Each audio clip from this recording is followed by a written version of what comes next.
Hello everyone, welcome to another session of the chapter that is plant growth and development. In the previous session, we studied about the definition of growth.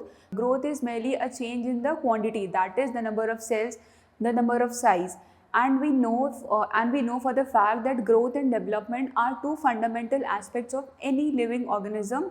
Development in the whole sense is the wholesome development of an individual plant, जिसमें आपका growth and differentiation दोनों आता है. Then we saw that to measure growth there were certain methods, the horizontal microscope, the direct method, the oxanometers. And when we saw a growth in the plants, हमने ये observe किया कि उसकी growth हमेशा एक जैसी नहीं होती है. एक पॉइंट होता है प्लांट का जब बिल्कुल ही ग्रोथ नहीं होती या मिनिमम होती है, that was known as the lag phase. After that there was a sudden increase in the growth. एक ग्रोथ पीरियड आता है when there is optimum amount of environmental conditions, the internal factors are present, the raw materials are present, तो आपकी plant की growth suddenly क्या हो जाती है, बढ़ जाती है. That phase was known as the log phase और the exponential phase. But after a certain period of time plant की ग्रोथ स्टेशनरी हो जाती है, मतलब कि उसमें ग्रोथ तो होती है but there is no change in the quantity. जैसे कि उसका ना साइज़ बढ़ता है, ना शेप चेंज होता है, ना लेंथ बढ़ती है. बस ये होता है कि जो ओल्ड सेल होते हैं, जो शेड ऑफ होते रहते हैं, they are continuously being replaced by the newer cells and that phase is known as the stationary phase या मिनिमाइज्ड और डिमिनिश ग्रोथ हो जाती है. नाउ वी नो कि growth is changing with respect to time. So in this lecture we will be studying about the growth rate. So अगर हम एक graph plot करें जिसमें आपका हाइट ऑफ द प्लांट हो और टाइम हो, so what is growth rate? The change in the size और the shape of the plant. ठीक है, या हम ऐसे बोल रहे हैं the changes in the plant with respect to the change in time is known as the growth rate.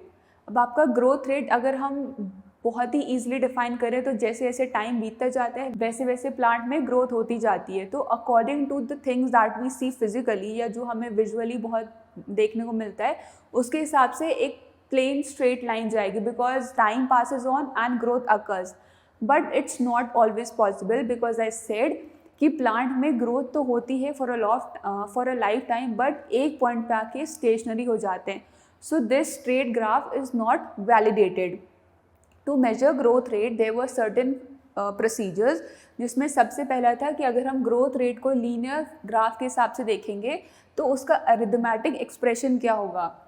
This is L T is the length of the root and at the time T, मतलब कुछ certain period of time के बाद उसकी कितनी length होगी उसको हम बोलेंगे L T, which is the sum of L nought plus R T. L nought is the length of the root initially, मतलब कि मान लीजिए हम 6 मंथ्स के गैप में स्टडी कर रहे हैं तो 6 मंथ्स के बाद जो लेंथ होगी दैट इज़ एल टी.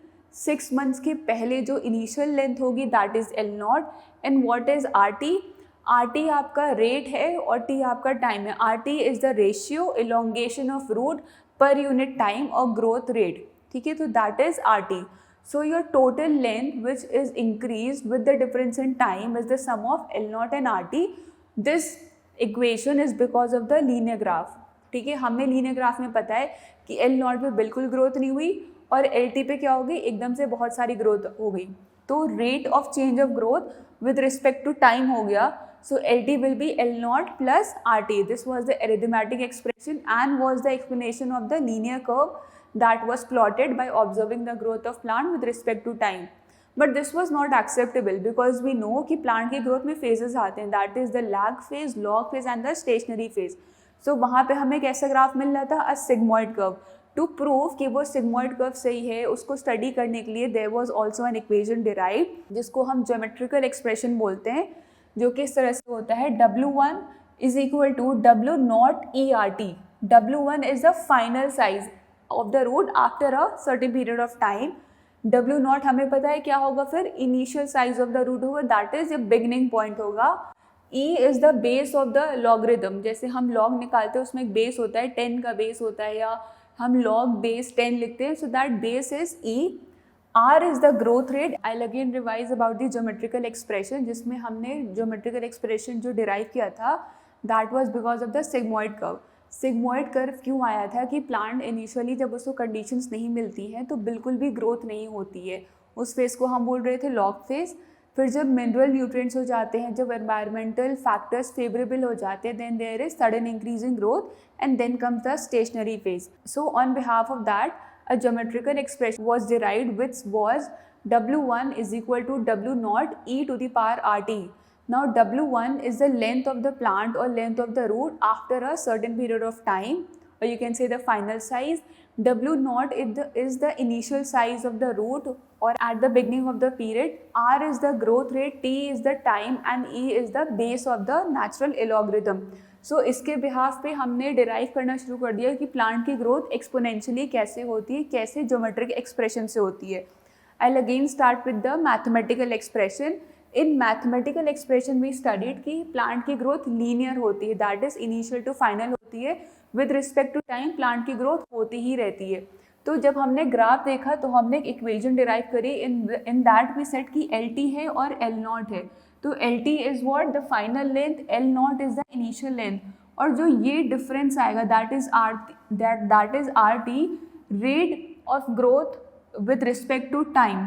उसके बिहाफ पे हमने इक्वेशन डिराइव करी that L T is the sum of L nought plus R T. After the arithmetic expression based on the linear curve, we studied about the geometrical expression in which the equation was W1 is equal to W naught e to the power RT. Now these were the two equations that were derived, जिसमें हमने दो तरह की growth को define किया था. एक में ग्रोथ होती जा रही थी विदाउट एनी स्टेशनरी फेज. दूसरी ग्रोथ वो थी जो आफ्टर द एक्सपेरिमेंट्स ऑब्जर्व की गई which had certain phases. Now after that की ग्रोथ रेट का मैथमेटिकल एक्सप्रेशन और एक अरिथमेटिक एक्सप्रेशन होता है. एंड में बताया गया कि आपका रिलेटिव ग्रोथ रेट होती है. Now what do you understand by relative growth rate? Plant की जो हमने ग्रोथ को मेजर किया वो हमने किसी दूसरे प्लांट के रिस्पेक्ट में देखना शुरू कर दिया. फॉर एग्जाम्पल, अगर किसी प्लांट की ग्रोथ 10 दिन में 0.5 सेंटीमीटर हो रही है तो 10 दिन में किसी और प्लांट की ग्रोथ 0.2 सेंटीमीटर भी तो हो सकती है. तो जब हमने ये स्टडी किया गया कि हर प्लांट की ग्रोथ का पैटर्न अलग है तो हमने क्या डिराइव किया? The relative growth rate. Definition: increase of total dry weight per unit time per unit of existing total dry weight. पहले जो वेट एग्जिस्ट करेगा वो W1 होगा, बाद में जो वेट होगा वो W2 होगा, और हम क्या मेजर करेंगे? Time difference. Now this relative growth rate जो हम मेजर करते हैं it is dependent on the efficiency index of the plant. Okay, so equation को अगर आप देखें तो this is relative growth rate denoted as RGR. W2 and W1, जिसमें W2 is the total dry weight per unit time which is existing, and W1 क्या है? उसका total dry weight in the initial time. T2 और T1, T2 जो है final time है, T1 is the initial time. This is the efficiency index.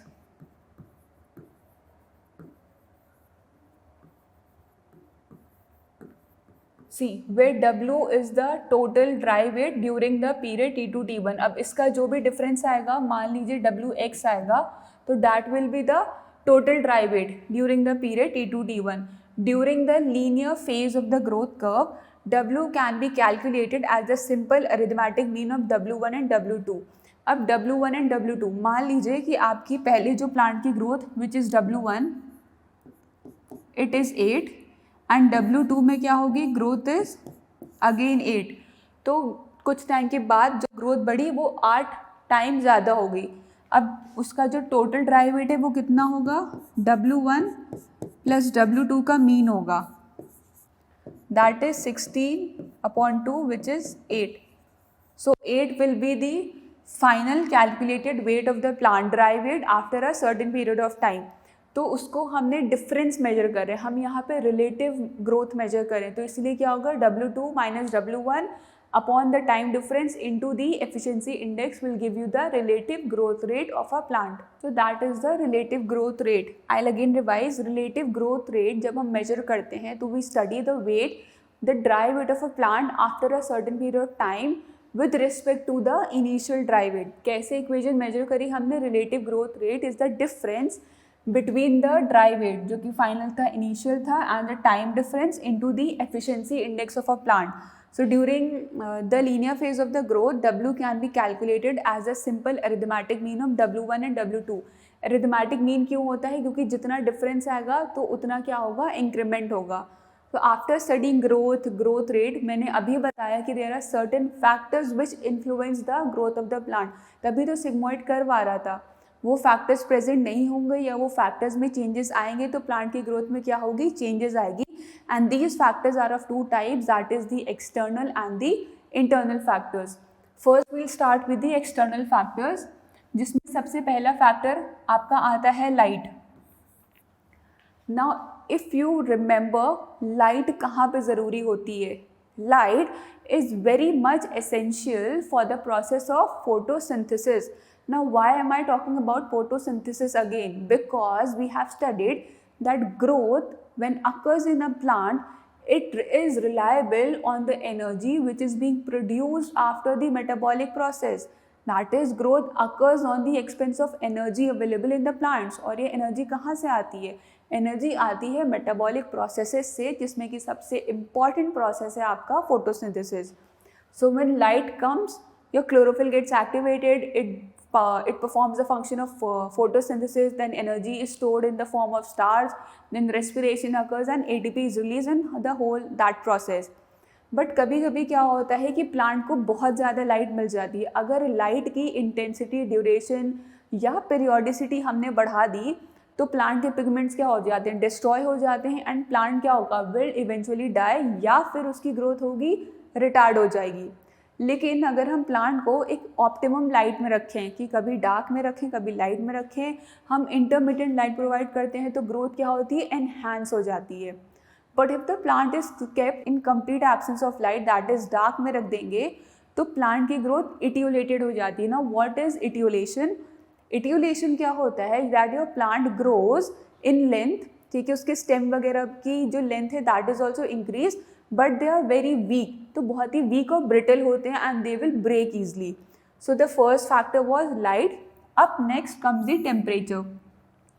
We all know that the optimum temperature required by the plant is 35 to 40 degrees Celsius. But if the temperature is beyond that, the plant cells and the pigments in the plant get destroyed. Therefore, metabolic process नहीं होगा, energy नहीं बनेगी and the growth of the plant will be retarded. और अगर temperature ही बिल्कुल नहीं है तो ग्रोथ स्टार्ट ही नहीं होगी. So for the process of plant growth there has to be an optimum temperature ranging between 35 to 45 degrees Celsius. After temperature comes water. We know that water is very much essential for all the metabolic processes, be it photosynthesis, respiration or various other metabolic processes of the plant, because water forms the main content of the protoplasm which is inside the plant cells. Then after water comes oxygen. Oxygen is necessary because oxygen plays a vital role in respiration. Respiration में क्या होता है? Oxygen utilize होती है. The complex substances are broken down into simpler substances and what? Energy is released. Energy released होती है ATP के form में, which is used by the plant for growth and development. After that comes carbon dioxide. Carbon dioxide is important for the process of photosynthesis, for the production of energy. Pollutants क्या करते हैं आपका?